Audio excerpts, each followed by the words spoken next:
On the Lamu issue, Chair and members, we have been able to make some good progress. And as I said the other time, I was before this committee, I think, or another committee. You see, we do not even report the many successes that very successful preventive measures that we do, because sometimes you don't want to alarm the public. But we have also realized there are gaps that we need to address there. One gap is that we have realized there are few criminals who are taking advantage of historical and genuine grievances which have been in that part of our country over land and other issues which we are resolving. And they are taking that advantage and using that perhaps to aid criminals, including Al-Shabaab terrorists. And the other gap is that there has been continuous encroachment of the Boni Enclave forest. And therefore, we have taken the decision.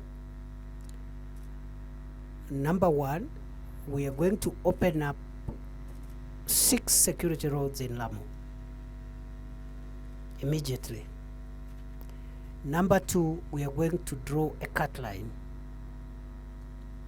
because some of the problems are being caused by people who have encroached into the Boni forest, and so there must be a cut line so that we know whoever, just like we have done in North Rift and other places, we say whoever is inside certain coordinates must leave so that we manage security. But right now there are people, some of them are pretending they are doing agriculture, but they are right inside the forest, and we've discovered some of them could be harboring criminals. And we have also discovered there are people taking advantage of historical injustices to aid and abet terror attacks. So we are on top of things. I have been there as chair sometimes covertly, even this week. Because, and this is where I also request for your support when you talk to your colleagues in the house. You know, some of them, they want us to be telling them when we are going to their constituencies all the time. It is not feasible all the time. Because like the current threats we have in Lamu and northern Kenya is a significant threat. And we are not able to transact all our interventions in the public realm. So we will need a bit of understanding. Some of it will do covert missions. Our aim is not to isolate any leader or make them look irrelevant. Our aim is to make sure that we achieve the results we want to achieve. So I've been there, and we will be going back there, and we have instructed the security teams there to bring proposals on and involve the public so that we agree on where the cut line will be, because we also want to carry the public along so that we are able to manage that space a little better. But we are making good progress. The equipment that we have started receiving is also going to boost that effort there. And I think, Chair, that is all I can report for now. The border issue, the border was not opened. What was agreed on is the schedule for reopening of the borders. But as you have rightly pointed out,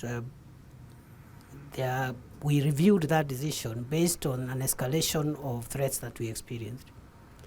I would like to say this in a nutshell for the comfort of the committee and for the comfort of the country.